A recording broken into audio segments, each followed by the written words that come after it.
ஓம் சாயிராம். என் அழகு செல்வமே, உன்னை காண இன்று உன் சாயப்பா வந்துள்ளேன். சற்று நான் கூறுவதை பொறுமையுடன் கேட்டுவிட்டு செல். என் குழந்தையே, எதற்காக கலங்குகிறாய்? உனக்காக உன் சாயப்பா இருக்கையில் இந்த கலக்கம்தான் எதற்கு?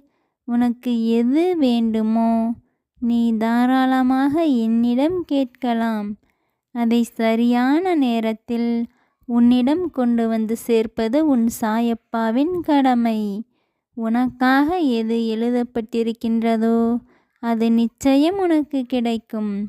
உனக்கு கிடைக்கவில்லை என்றால் அது நிச்சயம் உனக்கானதாக ஒருபோதும் இருக்காது. ஆதலால் இனியாவது நீ சற்று புரிந்து செயல்படு என் செல்வமே. உனக்காக எழுதப்பட்டது நிச்சயம் உன்னை வந்து சேரும்.